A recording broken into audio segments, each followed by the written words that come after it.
Welcome, friend. I am so glad that you are here today. And none of us get through this life without experiencing grief and loss.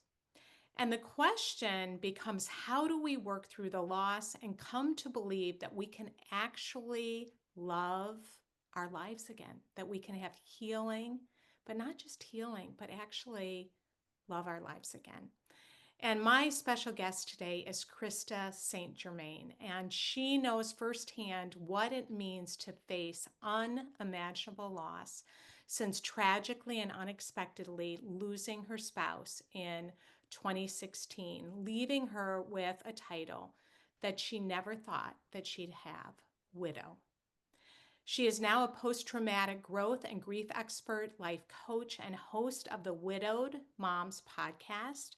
And Krista has been able to take her own experience and help hundreds of widows navigate their lives after loss and not only survive, but thrive and love their life again. And in this episode, we're going to dive deep into grief and loss. We're going to talk about how do you navigate all of the feelings, what the biggest myths about grief are, what post traumatic growth is, and how this can make a huge difference in our healing process, and how can we support our kids through grief and loss? What does that even look like? And how can we come to actually thrive, not just survive? So, Krista, I'm honored that you're here. Thank you so much for coming on the show. Well, thanks for being willing to have me, Cheryl. I'm always happy to talk about grief. And as strange as it sounds, I'm excited when anybody wants to have that conversation because it's so important and it's so rare. Yeah. And say more about that. I mean, that's my experience, but when you say it's so rare, Well, I mean, I know for me, before Hugo died, I didn't really know much about grief. What I did know later proved to be outdated and inaccurate. And it just wasn't something that anybody ever talked about. We just kind of, carry on, put on the brave face, get back to work. Even when you think about how, death has really been specifically bereavement, right? Which is only one type of grief, but specifically bereavement, death has been moved out of the home, right? It used to be a common thing that people would be taken care of in the home and that they would pass in the home. And so it was a commonplace experience and not so much now, right? We see that happening more in hospitals or in care homes. And it's just kind of something we as a culture tend to sanitize or gloss over. And so then it's no wonder that when we get to a grieving experience ourselves, we're unprepared. yes. And even that's so true. And even with people being in their casket, and we don't do that anymore so often. It's Yeah. it's you're cremated. And Yeah. yeah, I mean, we just don't want to look at that pain. And hmm we know your story just a little bit, but what was that like for you? Did you get a phone call? What happened? Who was, Yeah, no, I was right there the whole time. So we had been traveling back from a trip that we had taken and we had driven separately and I had a flat tire and so we were very close to being home, but we were on the interstate. I pulled over, he pulled over behind me, and we had AAA, but stubborn man that he was, he did not want AAA to come and change the tire. Baby, I'll change the tire. We can get home faster. Let me do it. So I'm standing on the side of the road texting my daughter who was 12 at the time because I wanted her to know that we would be late, and he's getting in my trunk, trying to get access to the spare tire. And his car was parked, behind my car, and his hazard lights were on, daylight, by the way, 5:30 on a Sunday. And the driver did not see us, did not brake. We later found out he had meth and alcohol in his system, and he just crashed right into the back of Hugo's Durango and trapped him in between his car and mine. So I was right there. And we made it to the hospital, but within 24 hours, there wasn't anything that could be done. So it happened very fast and very unexpectedly. oh, Yeah. Krista. Oh my gosh. Yeah. So I was kind of at that place where he was my second marriage. It was like the proof that true love does exist and you can be treated well. And so I really did feel like my best days were in front of me. And I went from my best days are in front of me and everything is looking up to okay, I think that was it. I think my best days are behind me. Um, yeah. Well, and having that, seeing that happen right in front of you and the trauma. And we talked just a little. I mean, my dad, I was the kid of my dad being killed in a car accident, and my whole family was in the car. Mm, And so there's something to, not to diminish anybody's grief in any way, but it was so traumatic. Just the trauma I've had to spend years working through just that. yeah. Um, Yeah. and so he died. He went through that. Then what transpired? Yeah. So then I went right back to the therapist that I had when I was going through my divorce. I hadn't seen her since then, but I went right back to her, and that was very helpful to me. But I kind of reached a place where I got back to functioning, but I still wasn't feeling good. You know, everybody's telling you, oh, you're so strong and you're doing so great. And you kind of understand why they're saying that because you're back at work and you're navigating the to dos and the kids are getting where they need to go. But inside, you don't feel like you want to feel, right? You really aren't looking forward to your life or loving it again. And it was just kind of happenstance, I think, that a coach that I had followed, a podcast that I had listened to, and I was not interested in life coaching at all, but she launched a program and it sounded like it might help me. And so it wasn't even grief related.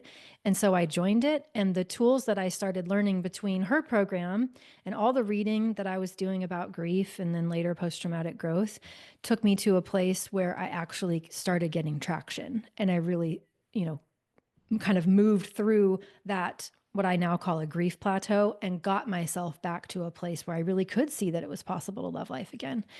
And then I still wasn't really intending to do grief work as a professional.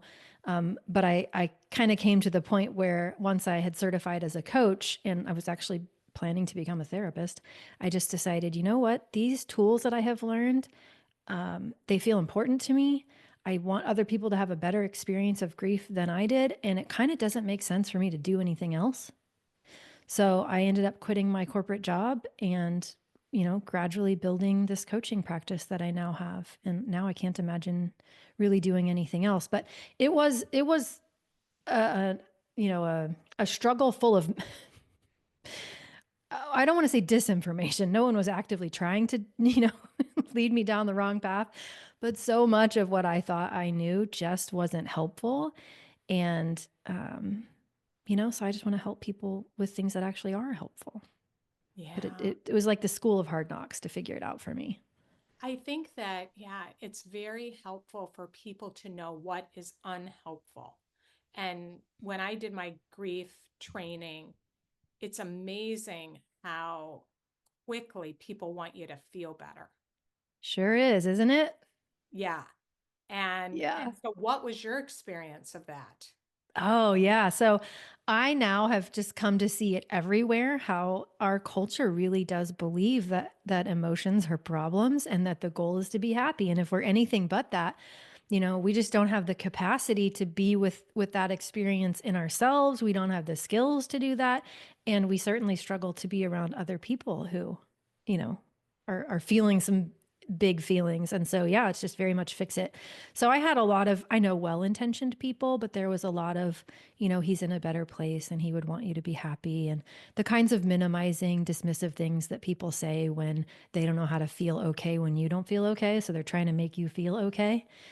I was on the receiving end of a lot of that. Yeah. I Yeah.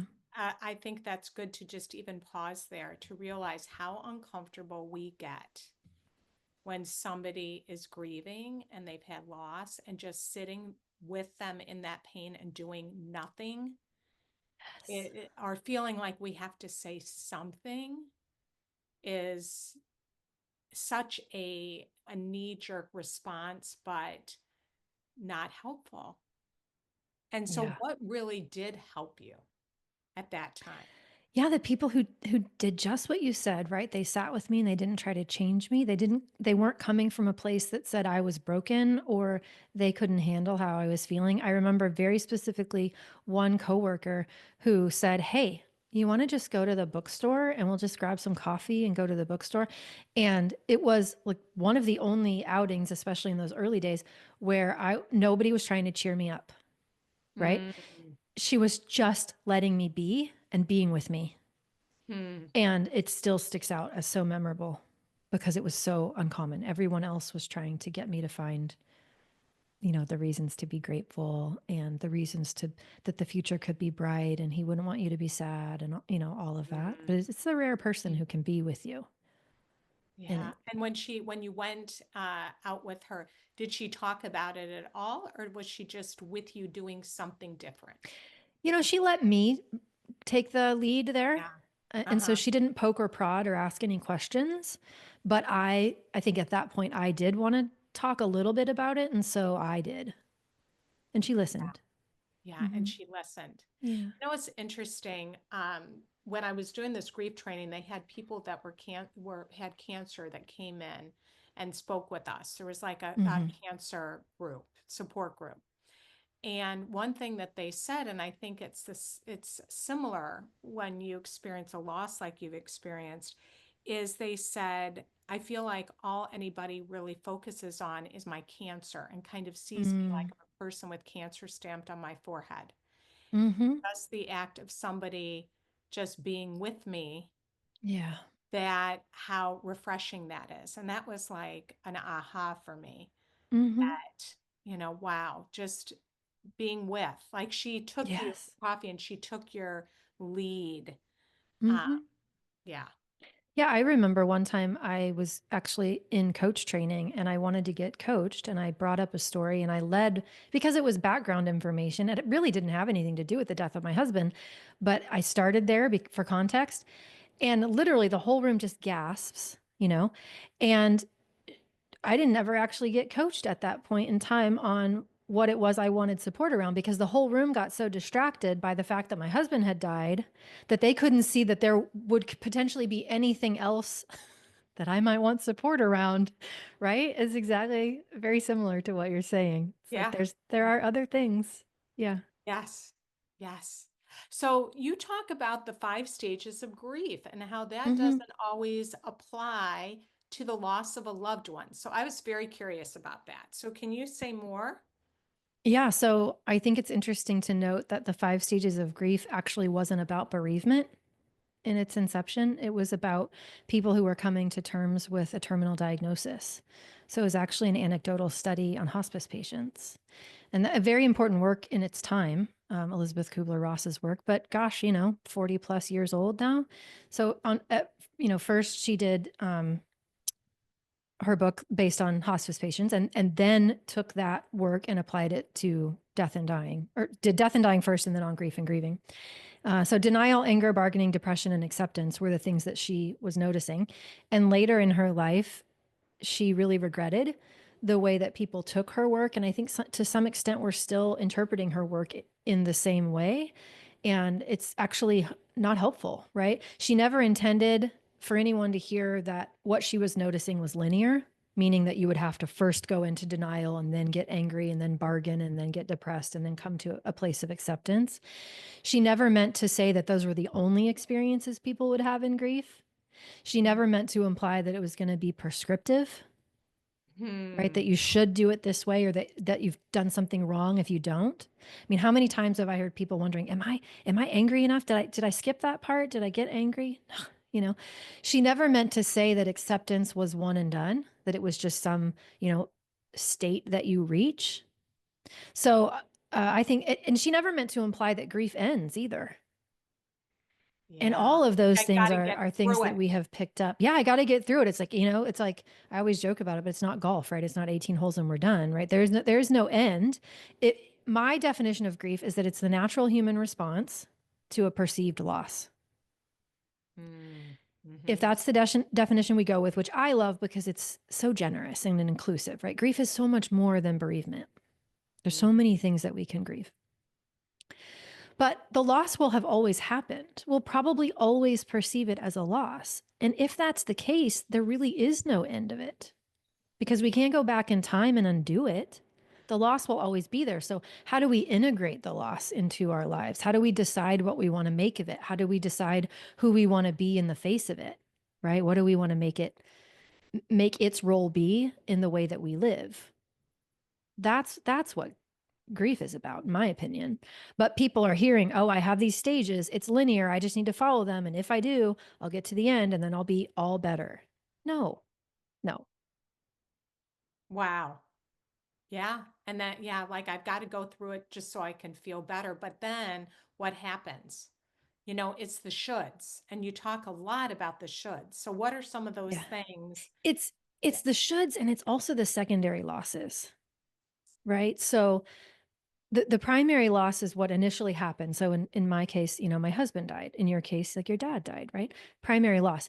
But then, and so we might integrate and get to a more comfortable place, a less awful place with that primary loss. But then the secondary losses happen. So the secondary losses are all the losses that we will experience as a result of the primary loss.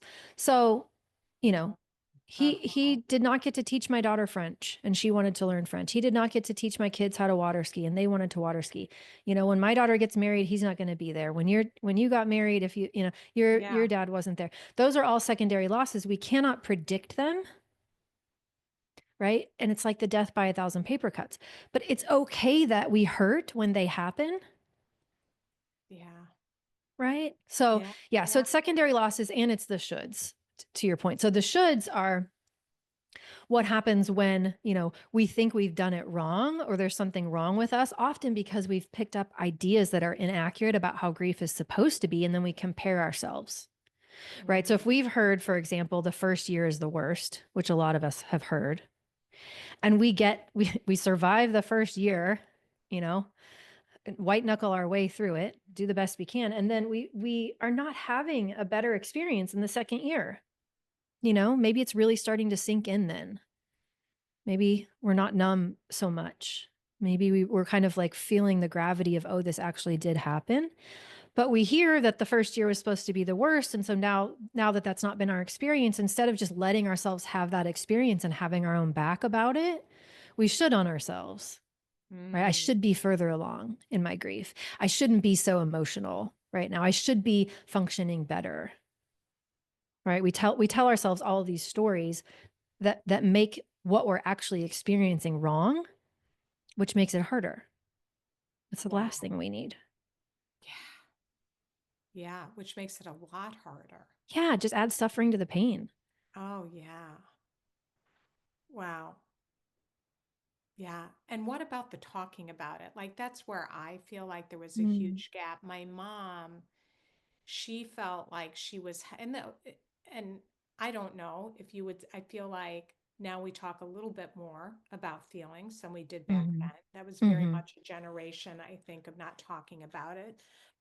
But we came home. My mom had broken her jaw, so she sat there mm. with her mouth wired shut and drank through a straw at the dinner table with my little brother that was 5.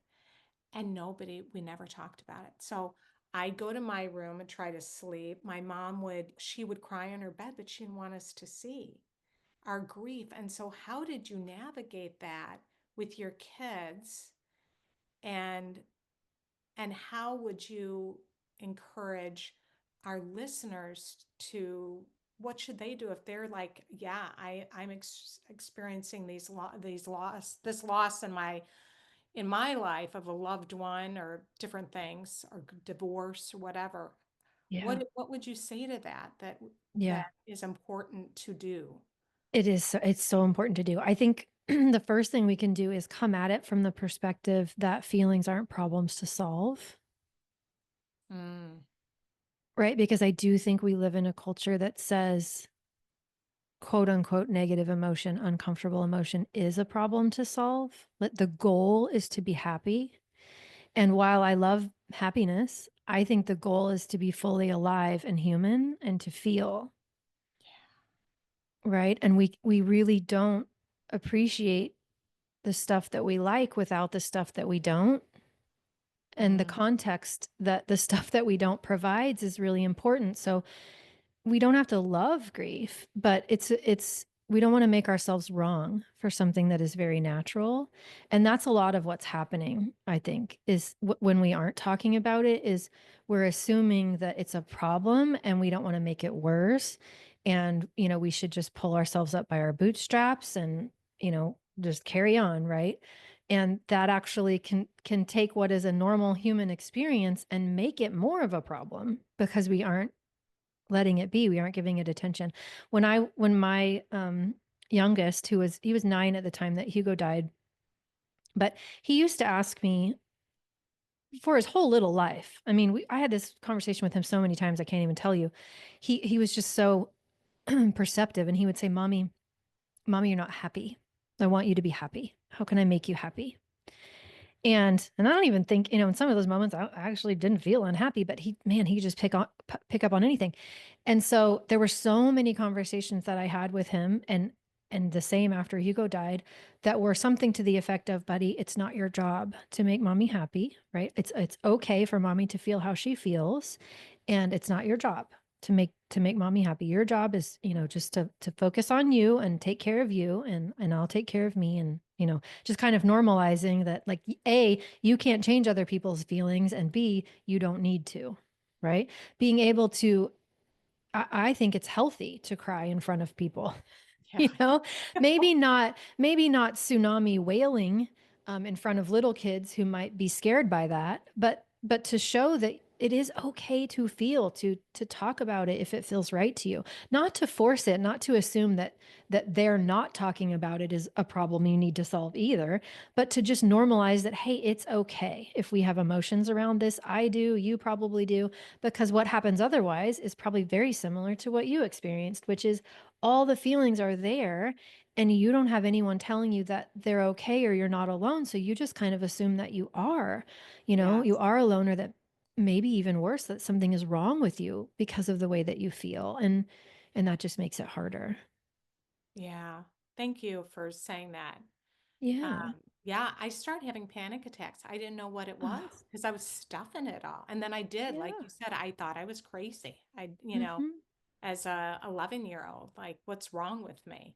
Yeah. Yeah. Because Well, you have trouble processing it. yeah, I'm hopeful that this is changing, especially in some of the elementary and middle school kinds of curriculum that I'm seeing, Mhm. at least in some Mhm. schools. But I think most of us who are adults grew up, not nobody ever taught us how to feel a feeling. We might have seen an adult, like, react to a feeling or avoid a feeling, right? Or we know what it's like to try and get away from feelings, but how many of us were actually given instructions on how to let a feeling flow through us? I wasn't. Yeah, me neither. Yeah, Yeah. It was just like, carry on, stay busy, let time heal. yeah, yeah. Doesn't Time work like will that. heal. I just recently heard somebody say that to somebody. Yeah. Oh, it'll get better in time. Ugh. Yeah. I used to have a very strong response to that. I won't say I throat punched anyone, but I had a strong reaction. And there's a book out there that I didn't write, but it's brilliant. It's called The Grieving Brain. It's by Oh, interesting. Mary Frances O'Connor's work. I had her as a guest on my podcast, and she's just delightful. But she helps helps us kind of find the nuance in that statement, which is that time in and of itself doesn't actually heal, and time by itself might not be all that we need. For sure, what we do with the time matters, but also we really do need time for our brain to adjust to the loss, right? Our brain, especially when it comes to someone that we love. Can you imagine if you never knew when your dad was coming home, ever, like before he died, right? If you never knew where your dad was, or if you'd ever see him again, it would be very upsetting, right? So our Yeah. brain has a way, and it does this with the people that are important to us. Our brain has a way of calming us, right? Taking what's happened in the past and using it to make relatively accurate predictions about what will happen in the future, right? Dad always comes home at 5:30, the garage door opens, it's dad. Right? I don't have to worry about this. I know with relative certainty where dad is, how long it would take me to get to him, and when I will see him again. The brain has gathered this data and can make predictions. But then when someone dies, that gets messed up, right? The brain is still making predictions on that old data, but the reality is no longer what it was. And so, in part, time does need to pass so that the brain can have enough exposures to the new reality to stop predicting the old reality, right? Which is why we feel so weird when we're like, I know they died. Intellectually, I know. but yet I keep expecting, I keep looking for them. I keep trying to find them in a crowd. I keep thinking they're going to show up or they're on a business trip, right? Because enough time hasn't passed for our brain to relearn so that it can update its predictions and predict accurately about the future. Wow. That is so powerful. I have never heard anybody ever talk about that. Yeah, And Mary it's Frances so O'Connor. I don't take true. credit for that. Yeah. Yeah, I Yeah. remember not really believing. Like my brain was like, well, maybe I mean, this sounds crazy, but maybe there was a hole in the car and he climbed down and then he climbed through one of those, what do you call it, that goes into the sewer? He climbed into Oh, the, like a man, yeah, like a, and yeah. he just ran away. Yeah. It was just so hard. And then every day when he was supposed to come home from work, my dog would wait for him Yeah, every they know, night, would don't they? just wait. It's like Yep. the little stuff, right? Yeah. That too brings up grief and just seeing him wait there and then they don't come. Never heard anybody explain it that way with how Yeah. our brains are used to that and it takes time for it to come to grips with that they're not there. Yeah, we don't want to make ourselves wrong for that as it's happening, right? Because it's Yeah. really easy to think, oh, there's something wrong with me. What's wrong with me? Why do I keep expecting it to be different? Why do I keep looking for them? Why can't I accept? Right? That's not what it is. It's your brain is updating and it needs time. Yeah. Wow, that's beautiful. So what's the post-traumatic growth? Yeah. What I is that? remember, I I've know. never heard that before. I was like, whoa. You're not alone. I remember hearing it the first time too, and it was quite a moment. So because most everybody has heard of post traumatic stress, but post Yeah. traumatic growth maybe not so much. So post traumatic growth is a phrase that was coined in the mid '90s by a couple of researchers, and at the time, it's relevant to understand that at that time we thought of trauma differently than we do now. Now we know that trauma is very subjective, right? We used to think of trauma as objective. So there were, like there's like a list of things that are traumatic. Now we know that it's very much an individual experience. What might be traumatic for you might not be traumatic for me and vice versa. But at that time they were thinking of trauma as kind of big T, little t. It's an objective list of things. And what we thought then was that the best you could kind of hope for after something traumatic happened was that a person would return to their baseline, right? So you have this kind of level of life satisfaction or wellness, and then something traumatic happens and that level dips. And we thought that people either stayed at the dip or they went back up to the baseline. But Mm, what they noticed in their studies was there was actually a third group who were not just dipping or just dipping and returning, right? They weren't just bouncing back, they were actually bouncing forward. And they mm, were reporting greater levels of life satisfaction, greater levels of wellness, not in spite of what had happened to them, but because of what had happened to them. Meaning that not that they loved what happened to them, right? It's not to say they were grateful for what happened or were glad it happened, right? Or wanted it to happen, not at all, but that they experienced an increase in satisfaction because of who they had decided to become after it happened, because of how they had decided to see their lives. So, increased appreciation for life, right? mm, Improved relationships with others, personal strength, right? They realized they were stronger than they thought they were. They were open to new possibilities in life that they might not have been open to prior to whatever the event was. And for many, there's a spiritual component, right? A deepening in terms of their spiritual relationship or faith. So yeah, it was kind of mind blowing at the time because we didn't realize that that could be a goal. We just thought, oh, we're just trying to get back to normal. And then there's this whole other group of people who are actually seeing themselves and their lives in ways that feel better to them afterwards. I kind of like to think about it like, if a tornado comes and knocks down your house, I live in Kansas, so we have tornadoes here. But if a tornado comes and knocks down your house, you're going to need a new house. You could probably just ask the builder to build the house that was as close as possible to the one that you had, right? Return to baseline. But also, you probably learned some things from that tornado. Maybe you want a safe room, right? Maybe you want a basement. Maybe you just learned some things from living in that house before that you want more windows in your kitchen or a larger closet. You could update the design of the house and build that one. And that wouldn't be to say you didn't love the old house, That wouldn't Yeah. be to say you asked for the tornado or that you were happy that it happened, but it did happen. And now what? Right? And the now what is the opportunity. If we want it. It's not a should. It's just if we want it. Yeah. If you want it. Yeah. So you started studying, like looking for all the resources that you could, and you Mm-hmm. discovered that. And Mm-hmm. what slowly started, and maybe you would phrase it differently, what started to help you to love your life again? Yeah. Um, it really is a lot of these dimensions of post-traumatic growth that I just mentioned, like letting myself explore them. So for instance, when someone, at least for me, and this is a lot of my clients go through this too, it's very common after someone dies that who you thought were your friends, maybe it changes, right? Some people ghost you. Some people who you thought would be there for you aren't. Some people come out of the woodwork who you never imagined would be there. You kind of start to realize the preciousness of life, and you start to, and this is what I did, kind of inventory things. Am I in relationship in the way that I want to be? Are these the people I want to be spending my time with? How many relationships am I carrying around because I've just been in them, but they're really not, it's not really what I want anymore. The same thing with jobs, right? I did this with my job. Do I really want to do this? Like Hugo loved, we worked together at the same company. He loved what he did. He was an engineer, very passionate. I didn't. I was just doing it for the money.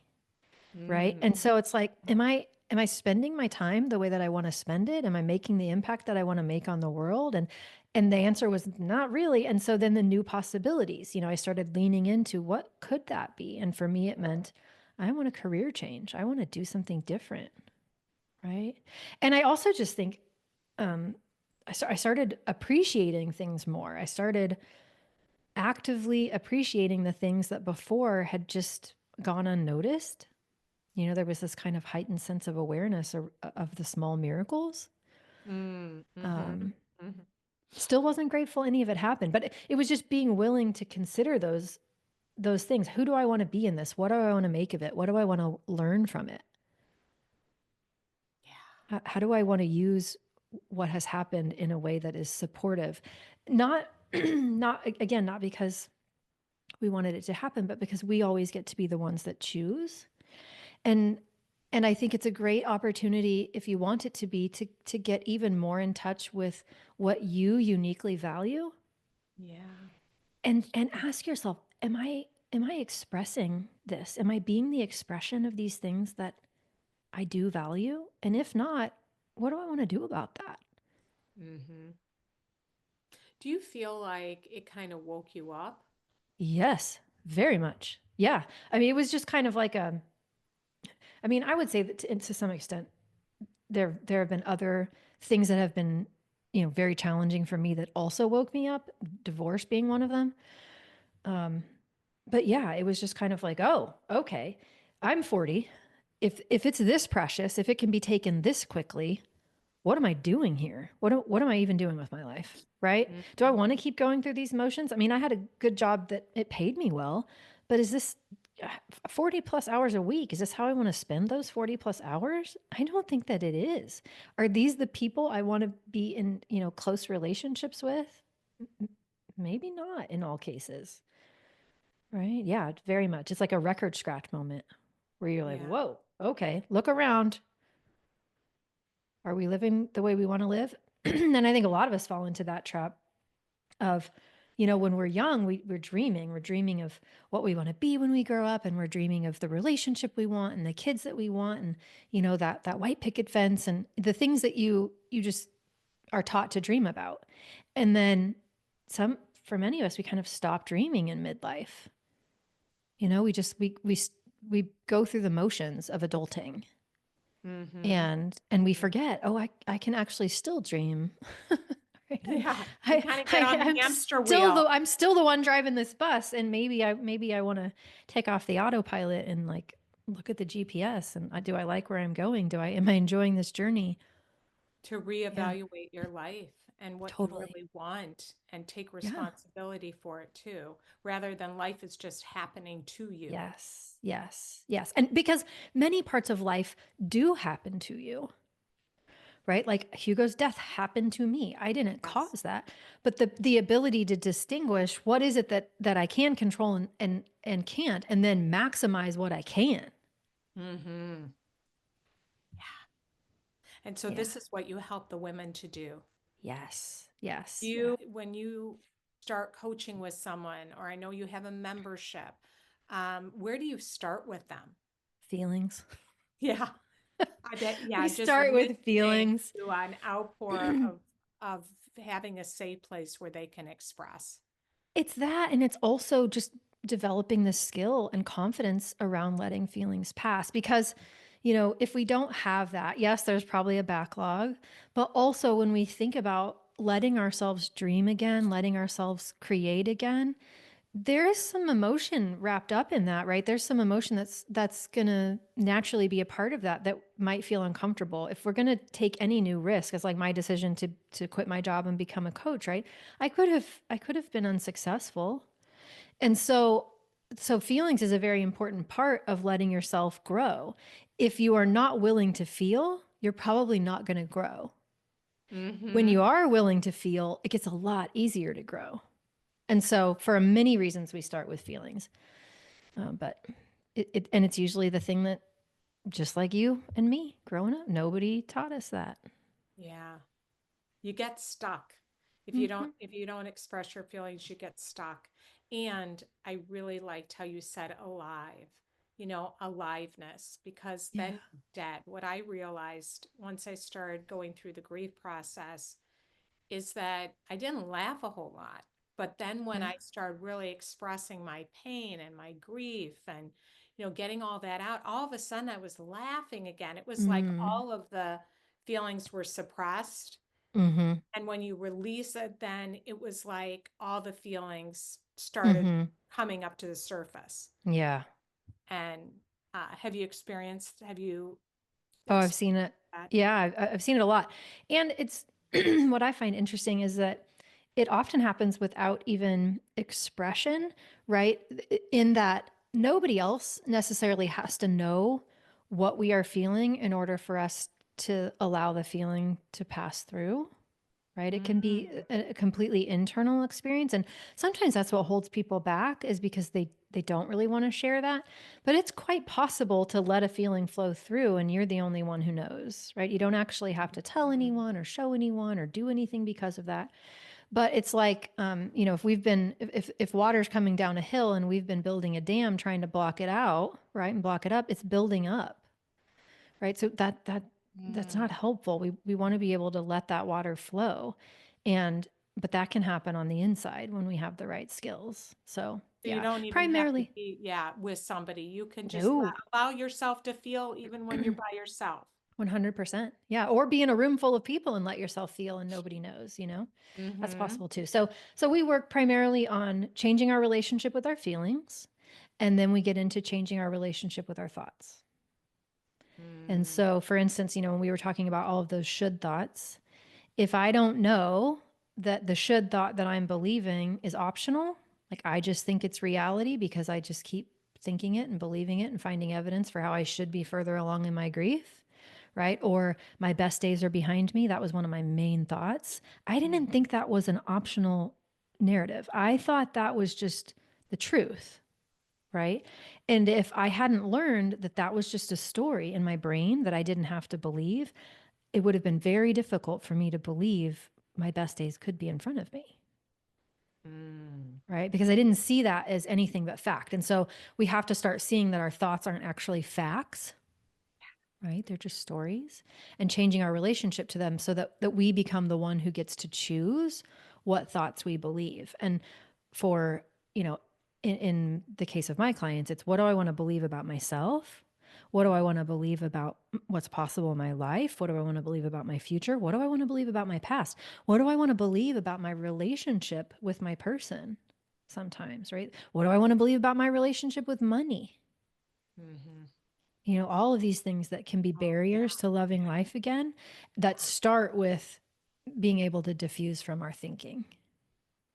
So challenging those beliefs and then coming up with new beliefs that Yeah. actually are Yeah, true. seeing them as not wrong, but as optional, and using that discernment to decide, is this thought or belief moving me toward what I want or away from what I want? And if the answer is away, then we don't have to keep believing that thought when it shows up, right? We actually can change that. We know that the brain is very malleable. We can create new neural pathways. But we can't do that if we think our thoughts are true, Yeah. because we just would never know that it was an option. So Wow. Oh, Krista, this is so powerful and helpful. And I'm um, glad. are there any, I mean, there's so much, I just like um, feel like I've had just a lot of aha moments and made some connections for myself based on what you're sharing. Yeah. Uh, Tell people where to find you, but do you have any like final kind of encouragement if there's a mom on here that she's experienced a loss, she feels stuck, what would you want to say to her? Yeah, I would say don't try to go through this alone, right? If there's so many different ways that you can find support. And what I have learned in years of coaching is that just the power of getting people in community is almost magical, because almost always when we're trying to go it alone, our brain will make these very normal things mean that something is wrong with us. At least get yourself out and into an environment with other people who can relate to whatever it is you've been through. And I guarantee you can find them, because the internet is a big place, right? Mm, They exist out there, so that you can see there is nothing wrong with you and you are not broken, right? This is what grief looks like. This is what it looks like to have gone through this experience that you're going through. And then when you normalize all of those things that aren't you, you can actually then look at the things that maybe might be things you want to change about your life given your values, right? So I just don't recommend trying to go it alone. And am guilty of that. yeah. So learn from my mistakes. Yeah, Yeah. I think that, yeah, it's so easy to pull in, right? And just not be in that fetal position like you talk Mm-hmm. about on your Yeah. website versus we need each other Mm-hmm. I and really not do to believe go that. through it alone. And you're not going to be alone in it. Yeah. I really do Yeah, believe that. yeah. So thank you. Tell them where to find you and Yeah, what for you're up sure. So to. I love podcasting. So I would invite anyone who's interested to come and listen to the Widowed Mom podcast. And then also, I wanted to give your listeners a little gift, which is a downloadable copy of a journal that I created called Memories That Matter. And it was designed so that you could just relax and not worry about losing your most precious memories with your person. So it's 100 journal prompts that you can use to help remember the things that matter to you about your person. Of course, it's designed with widows in mind, but honestly, anybody can use it, or they could give it to a widow if they have someone. And that can be found at Coaching with Krista, which is KRISTA.com/MTT. Tried to make it Okay. easier for your And I'll put listeners. it in the show notes too. Yeah, yeah, and anybody can download that and use it. It was a great worry for me that I would forget things about Hugo, and so I wish I would have had that then. So it's kind of what I wish I would have had. But yeah, any of those two places, I would love to connect with people. Wonderful. Well, thank you so much for the important Thanks for work that having you're me. doing and for sharing today. I know that our listeners were very encouraged by what you had to share. Well, I'm glad. Again, thanks for being willing to have hard conversations with your audience, right? Not a lot of people are doing that. So you should pat yourself on the back. I hope you will. Oh, thank you. Yeah.